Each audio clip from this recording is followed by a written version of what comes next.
शीशे के बाद कुछ बोलेंगे।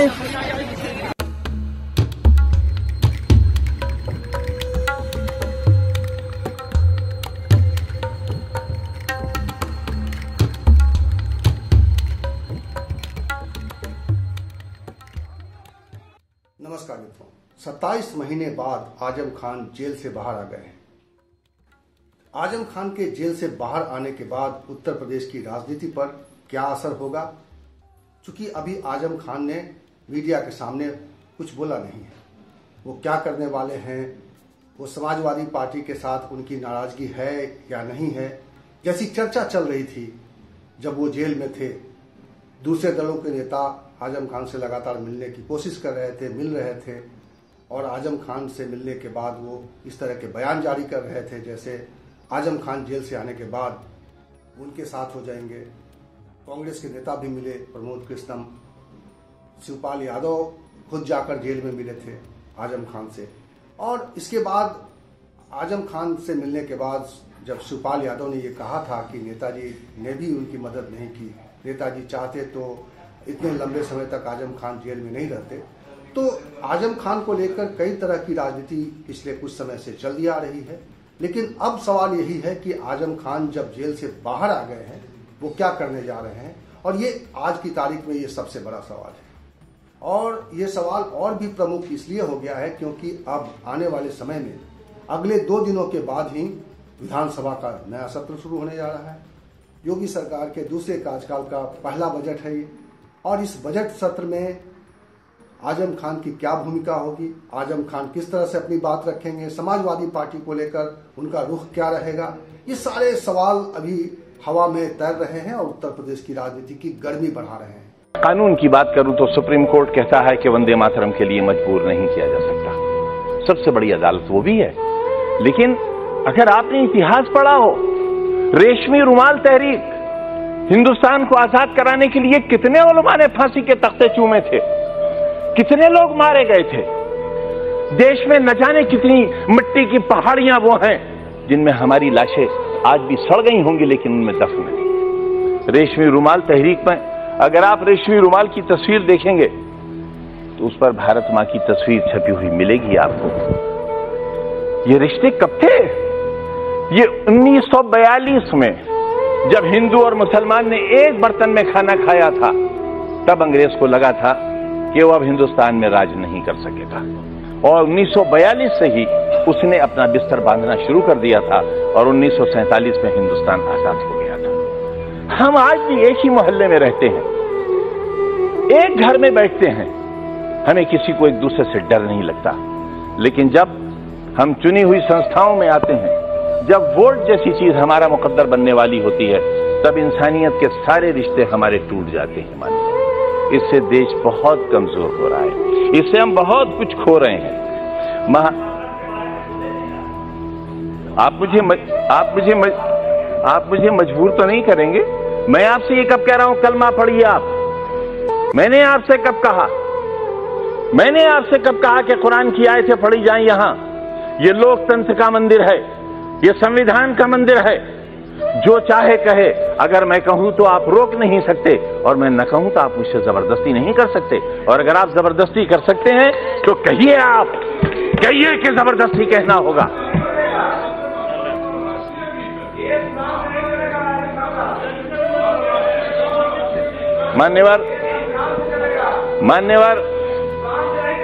मान्यवर संविधान से चलेगा, यही तो हम भी चाहते हैं, यही हम चाहते हैं। अगर संविधान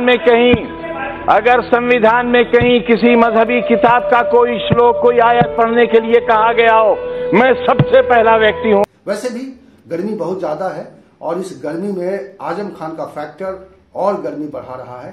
तो आने वाले 1-2 दिनों के अंदर पता चलेगा कि आजम खान किस करवट बैठते हैं, क्या करवट लेते हैं, क्या वो अखिलेश यादव के साथ खड़े होते हैं या वो एक समान दूरी बनाकर रखते हैं, क्या करते हैं, ये अभी भविष्य के गर्भ में है। लेकिन कई सवाल आजम खान को लेकर पैदा हो रहे हैं कि आजम खान किस तरह का रुख अपनाते हैं, और उनके रुख पर बहुत सारी चीजें निर्भर कर रही हैं। आजम खान पिछले 27 महीने से उत्तर प्रदेश की जेल में बंद थे और इसको लेकर सत्ता पक्ष और विपक्ष के बीच में राजनीति भी चल सकती है विधानसभा के भीतर। अगर देखा जाए तो उत्तर प्रदेश में राजनीतिक प्रतिद्वंदिता की ये पहली मिसाल है जब कोई विपक्ष का नेता इतने लंबे समय तक जेल में रहा है। हाल के दिनों में तो कम से कम ऐसा कोई नजीर नहीं मिलता है जिसमें विपक्ष का नेता इतने लंबे समय तक, और खास तौर पे ऐसा नेता जिसके ऊपर कोई बहुत बड़ा गैंगस्टर कानून नहीं लगा हुआ हो, बहुत बड़ा कोई ऐसी धाराएं नहीं हो जो मतलब ऐसा पब्लिक में जिसका मैसेज ये हो कि वो माफिया है। लेकिन आजम खान लंबे समय से जेल में है और समाजवादी पार्टी उनको लेकर शुरुआती दिनों में काफी चुप्पी रही। विधानसभा चुनाव के दौरान अखिलेश यादव ने कुछ बातें जरूर की और उनके बेटे को साथ लिया, आजम खान के इलाके में प्रचार करने भी गए। उनके मंच से अब्दुल्ला भी अपनी बात रखते रहे। दोनों चुनाव जीते, आजम खान भी चुनाव जीत गए जेल में रहते हुए, उनके बेटे भी चुनाव जीत गए अब्दुल्ला। और अखिलेश यादव ने एक तरह से देखा जाए तो आजम खान को लेकर ऐसा कोई प्रोएक्टिव बयान कभी भी नहीं दिया, क्योंकि माना यह जा रहा था कि आजम खान को लेकर वो कोई ऐसा बयान नहीं देना चाहते हैं ताकि उनके ऊपर मुस्लिम परस्ती का एक टैग लग जाए। और इसी वजह से आजम खान को लेकर, आजम खान को जेल में रखे जाने को लेकर वो थोड़ी बहुत बातें करते रहे, लेकिन उस तरह से उन्होंने इतना तीखा विरोध कभी नहीं किया। चुनाव के दौरान भी इसको लेकर कोई तीखी बातचीत सामने नहीं आई, क्योंकि अखिलेश यादव ऐसे बयानों से बचते रहे हैं। चूंकि सबको मालूम था कि जब जिन्ना का बयान आया था अखिलेश यादव का, तब किस तरह की प्रतिक्रिया हुई थी और ऐसा लग रहा था कि उसको, अखिलेश यादव को इसका चुनावी नुकसान हो जाएगा। और इस वजह से भी अखिलेश यादव ने आजम खान को लेकर कोई ऐसा आक्रामक और तीखा बयान नहीं दिया कि उनको इतने लंबे समय तक जेल में रखा गया है और उनके ऊपर जो धाराएं लगाई गई हैं वो किस तरह की धाराएं हैं और किस तरह की रणनीति है सरकार की, किस तरह की नीति है सरकार की। बहरहाल आज जब आजम खान जेल से बाहर आए हैं तो एक माहौल में एक अलग तरह की गर्मी है। उनके प्रशंसकों, उनके समर्थकों की भीड़ जुटी हुई है, मीडिया की कवरेज मिल रही है और इन तमाम घटनाओं के बीच में, इन तमाम तरह की तस्वीरों के बीच में सबसे बड़ा सवाल यही उठ रहा है कि क्या आजम खान अखिलेश यादव के साथ में, अखिलेश यादव के पक्ष में खड़े दिखाई देंगे, क्योंकि उनकी पत्नी ने अखिलेश यादव के बारे में पूछे जाने पर कुछ भी कहने से इनकार किया है। उन्होंने कहा है, सुप्रीम कोर्ट के बारे में जरूर कहा है कि सुप्रीम कोर्ट का उन्होंने शुक्रिया अदा किया है। उनके बेटे ने आज एक ट्वीट किया है जिसमें सुप्रीम कोर्ट को जिंदाबाद कहा है और समाजवादी पार्टी ने भी आजम खान की रिहाई का स्वागत किया है। आजम खान के जेल से बाहर आने पर समाजवादी पार्टी के राष्ट्रीय अध्यक्ष अखिलेश यादव ने भी ट्वीट किया है। उन्होंने कहा है कि सपा के वरिष्ठ नेता और विधायक माननीय आजम खान जी के जमानत पर रिहा होने पर उनका हार्दिक स्वागत है। जमानत के इस फैसले से सर्वोच्च न्यायालय ने न्याय के नए मानक दिए हैं। पूरा एतबार है कि वो उन सभी झूठे मामलों मुकदमों में बाइज्जत बरी होंगे। झूठ के लम्हे होते हैं, सदियां नहीं। ऐसा एक मतलब सपोर्टिव बयान अखिलेश यादव की ओर से आया है। लेकिन आजम खान अखिलेश यादव के साथ किस तरह का राजनीतिक बर्ताव, किस तरह का राजनीतिक संपर्क रखते हैं, इसको लेकर सवाल बना हुआ है और इस सवाल को अखिलेश यादव के विरोधी इसको भुनाने की कोशिश कर रहे हैं। आज जब आजम खान जेल से रिहा हुए तो सबसे पहले कोई अगर बड़ा नेता उनको स्वागत करने के लिए पहुंचा तो वो शिवपाल यादव थे, जिन्होंने समाजवादी पार्टी के टिकट पर चुनाव लड़ा है। हालांकि उनकी अपनी पार्टी है प्रगतिशील समाजवादी पार्टी, लेकिन आजम खान को जब रिसीव करने के लिए शिवपाल यादव वहां पहुंचे हैं सीतापुर जेल में, तब एक तरह का जो एक संदेश देने की इसके जरिए कोशिश हो रही है कि भाई जिसको अखिलेश यादव ने उस तरह से स्वीकार नहीं किया, जिसको अखिलेश यादव ने उस तरह से समर्थन नहीं दिया, उस तरह का समर्थन प्रगतिशील समाजवादी पार्टी की ओर से आजम खान को मिल रहा है। इसके पहले आपने ये भी सुना होगा कि मायावती ने आजम खान को लेकर किस तरह की टिप्पणी की थी। तो इस तरह की टिप्पणियां आजम खान के बारे में इसलिए हो रही हैं क्योंकि आजम खान के चेहरे के साथ जुड़ा है मुस्लिम वोट बैंक। और अब सवाल यही है कि क्या इतने बड़े मुस्लिम वोट बैंक के पीछे जो आजम का चेहरा दिखाई दे रहा है वो समाजवादी पार्टी के साथ कंटिन्यू करेगा, वो समाजवादी पार्टी के साथ खड़ा दिखाई देगा या उसमें कोई सेंध लगाने की कोशिश होगी। तो ये एक इसी नजरिए से आजम खान के जेल से बाहर आने की के बाद की राजनीतिक परिस्थितियों का आकलन किया जा रहा है कि आजम खान क्या रुख लेते हैं, आजम खान क्या कहते हैं। और सबसे बड़ी बात यह है कि आजम खान ने अभी तक, आजम खान और उनके बेटे अब्दुल्ला ने अभी तक उन्होंने सदन की सदस्यता नहीं ली है। तो अब निश्चित रूप से चूंकि 23 मई से विधानसभा का नया सत्र शुरू होने जा रहा है, तो अब दोनों पिता पुत्र शपथ ग्रहण करेंगे। दोनों समाजवादी पार्टी के विधायक हैं और इस नाते समाजवादी पार्टी के साथ खड़े रहना उनकी नैतिक जिम्मेदारी है। लेकिन इस नैतिकता से इतर कुछ सवाल भी हैं, कुछ राजनीति भी है, और वो राजनीति किस रूप में सामने आती है उसी पर सबकी नजर बनी हुई है। और उसी को समझने के लिए आज मीडिया का एक बहुत बड़ा हुजूम आजम खान का पीछा कर रहा था, और इन्हीं सवालों का जवाब जानने के लिए आज सुबह से ही मीडिया जो है आजम खान के पीछे है।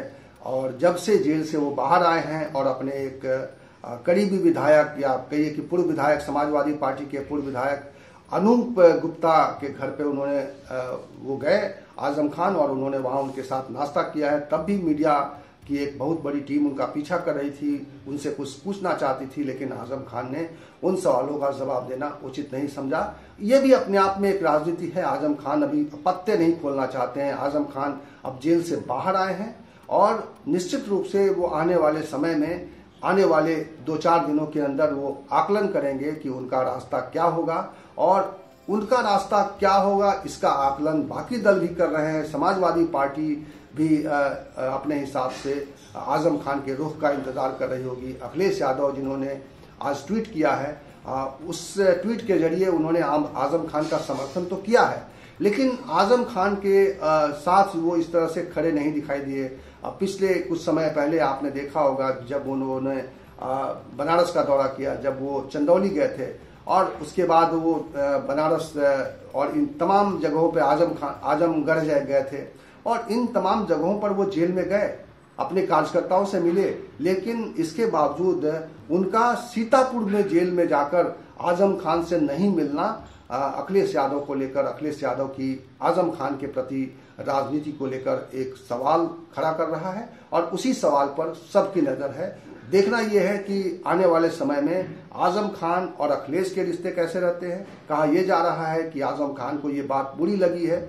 ये सारी बातें आजम खान के समर्थकों, उनके प्रशंसकों की ओर से आ रही है कि आजम खान जब भी समाजवादी पार्टी विपक्ष में होती थी, वो तो आजम खान विपक्ष के नेता के तौर पर रहे हैं, लेकिन इस बार अखिलेश यादव ने खुद ये मोर्चा संभाला है। विपक्ष के नेता भी बनाए जा चुके हैं, खुद अखिलेश यादव विपक्ष के नेता हैं, सचेतक भी नियुक्त किए जा चुके हैं। अब आजम खान के लिए कोई ऐसा बड़ा पद बचा नहीं है।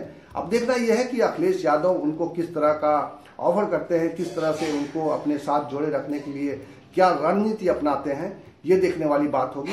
और इन तमाम चीजों के बीच में एक सवाल ये भी है कि आने वाले 6 महीने के भीतर जब रामपुर में लोकसभा के उपचुनाव होंगे, जब आजमगढ़ में लोकसभा के उपचुनाव होंगे, तब अखिलेश यादव और समाजवादी पार्टी की राजनीति, तब आजम खान की राजनीति क्या रुख लेती है, क्योंकि इन दोनों सीटों पर मुसलमानों के वोट का बहुत बड़ा मतलब है, और इसीलिए भी इन 2 सीटों पर चुनाव को अहम बनाएगा आजम खान का रुख। और इसीलिए भी शायद आजम खान के जेल से बाहर आने के बाद उनका रुख जानना बहुत जरूरी हो गया है, उनका रुख इंपॉर्टेंट हो गया है उत्तर प्रदेश की राजनीति में। इस वीडियो में फिलहाल इतना ही। इसी तरह की चर्चा के साथ, इसी तरह के विमर्श के साथ मैं आपको मिलूंगा अगले वीडियो में। तब तक के लिए नमस्कार।